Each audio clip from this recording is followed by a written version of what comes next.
All right, Shalom. First and foremost, I want to give all of the praises and the glory to the Most High and the Son, Yahweh, Ba'ashim Yahawashi, Ba'ashim Rakar Kwadash. Double honors to the apostles of the great millstone, and also giving the salutations thereof to the Hakim out there that's forwarding this ministry throughout the four corners of the earth. And Shalom to the brothers that can't forward the ministry with us, due to their circumstances. And can't forget even the sisters as well that support what we say and what we do. It's the brother Laban coming at you with another video. And in this video, this is going to be a video in responding to the video that the apostle, the elder apostle Gabar did about this teacher in Israel, Zabak, the head of the HOI camp, sitting in his kingly looking chair with his jewelry on, and the men in his camp praising him. Like the apostle elder said, like he done finished the job already, but he didn't.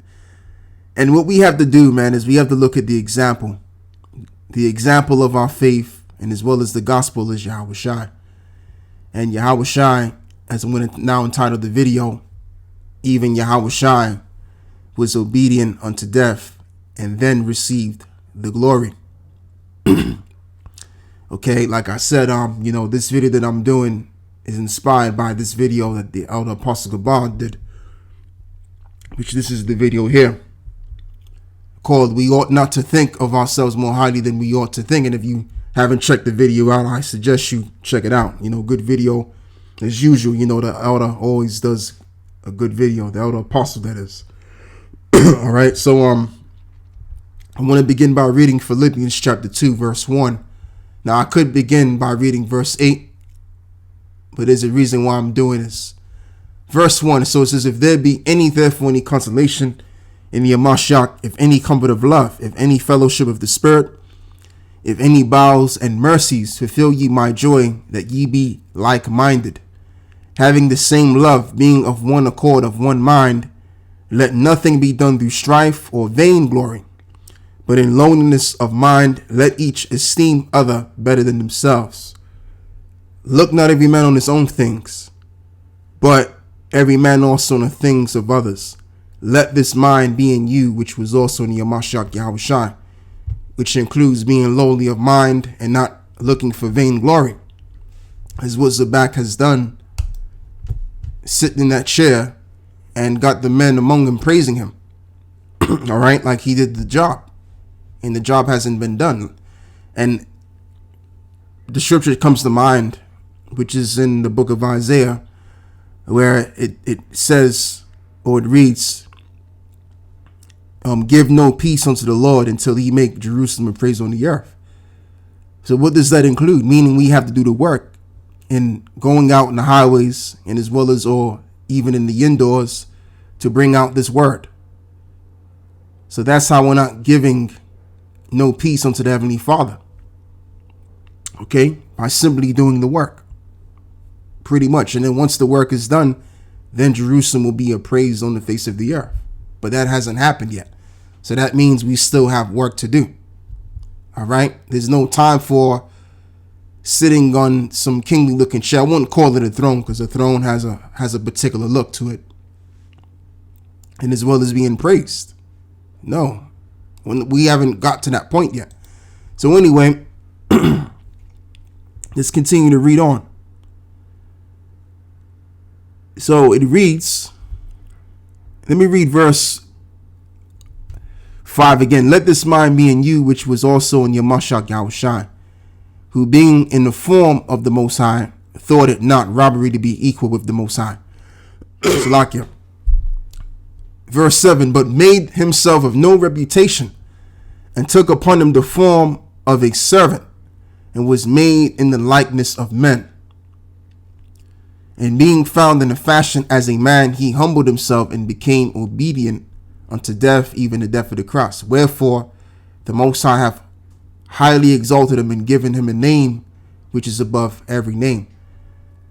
So when you read Philippians chapter 2, as Paul is explaining how Yahawashi was, and he's telling his disciples to be in like mind. And in that saying,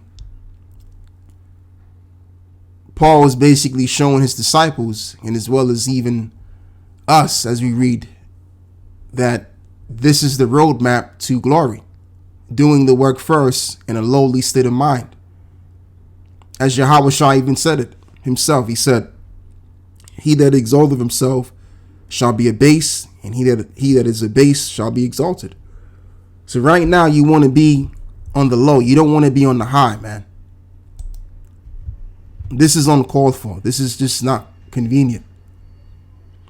So let's go and read the book of John. And I just want to build on more on what verse 7 was saying. And I'll read this again, which will lead me to reading John 6. But made himself of no reputation, and took upon him the form of a servant, and was made in the likeness of men. So now let's read John 1 to verse 15. So after these things, Yahawashi went over the sea of Galilee, which is in the sea of Tiberias. A great multitude followed him, because they saw his miracles, which he did on them that were diseased. And Yahawashi went up to a mountain, and there he sat with his disciples. And the Passover, a feast of Jews, was nigh. When Yahawashi lifted up his eyes, he saw a great company come unto him, and he said unto Philip, Whence shall we buy bread, that these may eat? And this he said to prove him, for he himself knew what he would do.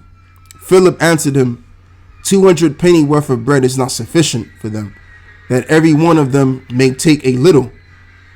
One of his disciples, and Andrew, Simon Peter's brother, said unto him, There is a lad here which have 5 barley loaves and 2 small fishes. But what are they among so many? And Yahawashi said, Make the men sit down. And now there was much grass in the place.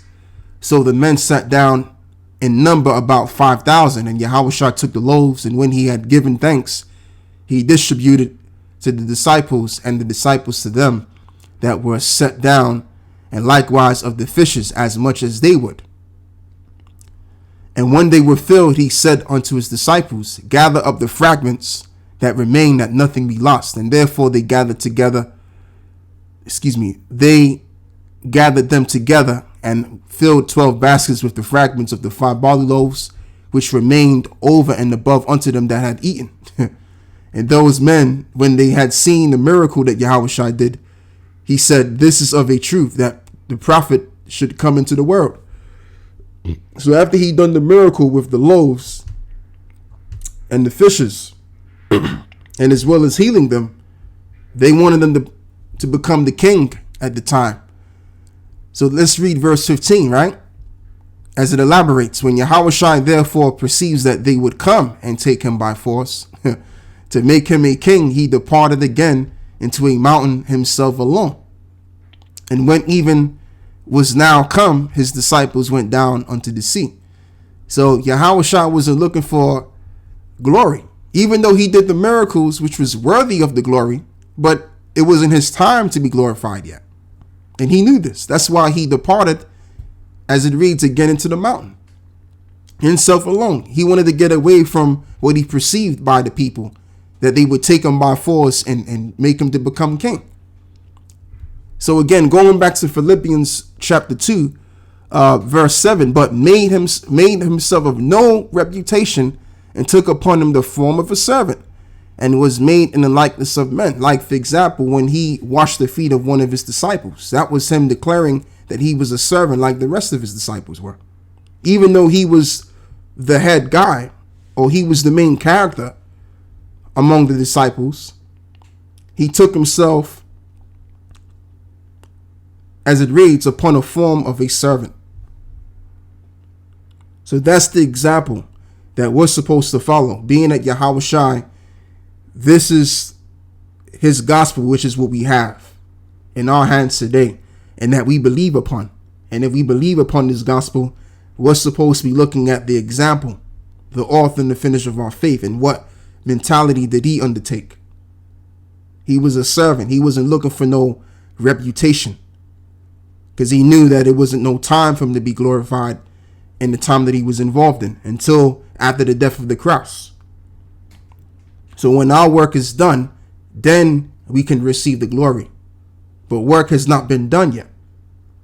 So therefore, there's no place for vainglory at this point. Here it is. They're praising this man and he's receiving accolades, but he hasn't even done the work yet. And none of these dudes are sure that that's a part of his group if he's going to remain in the faith or not. All right. So now let's go and get the book of Luke. Because even from a young boy, really he was a young man, Yahawashi told his parents at the age of 12 years old that he was about his father's business, more in particular his mother though. So I want to read verse 45. Let's begin by reading this instead. And when they found him not, they turned back again to Jerusalem seeking him. And it came to pass after 3 days, they found him in the temple, sitting in the midst of the doctors, both hearing them and asking them questions. And all that heard of him was astonished at his understanding and answers. And when they saw him, they were amazed. And his mother said unto him, Son, why hast thou thus dealt with us? Behold, thy father have I sought thee sorry. And he said unto them, How is it that ye sought me? Wist ye not that I must be about my father's business? And they understood not the saying, and they understood, right. Salakia. Luke 2 in verse 50. And they understood not the sayings which he spake unto them. And he went down with them and came to Nazareth and was subject unto them. But his mother kept all of these sayings in her heart. And Yahawashi increased in wisdom and stature in the favor of the Most High men. So yeah, even from when he was a young man, he understood that he had to be dedicated to his father's work, even unto the very end. And then afterwards, after the dying of the cross, which was the final mission, then received his glory. What was his glory? Sitting on the right hand side of the Father in heaven. Now he can come back having angelic power to proclaim his spot on the face of the earth as the top guy. All right.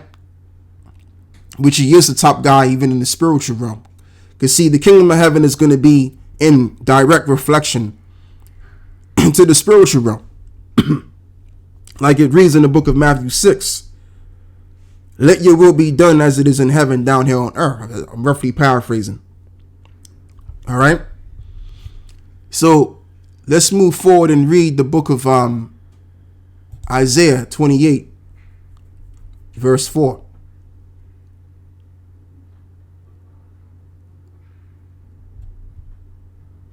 Verse 5, it says, In that day shall the Lord of hosts be for a crown of glory and for a diadem of beauty unto the residue of his people. In other words, the elect. The elect are going to be the ones wearing the crown because they've done the work. Also, in the book of Revelations, he that endureth to the end, same shall be saved. And after we're saved, what's going to happen? Our bodies are going to be changed. And after that, we're going to be crowned. Pursuant to the book of 2 Esdras, the 2nd chapter, from verse 42 to verse, I believe is 45 or 48 or something like that, where it speaks about a man which was taller than the rest of the men that were gathered together around him, which was Yahawashi, and had all of the crowns, and he placed the crowns upon these men's head, which is the elect. So when that time comes, then we can be glorified. Then we can be exalted. But right now, there's no space and time for that. There's a lot of time and space for work. Okay? So anyway, let's read this. 2 Timothy 4, verse 5. It says, But watch thou in all things, endure afflictions, and do the work of an evangelist. Make full proof of thy ministry, for I am now ready to be offered, and the time of my departure is at hand.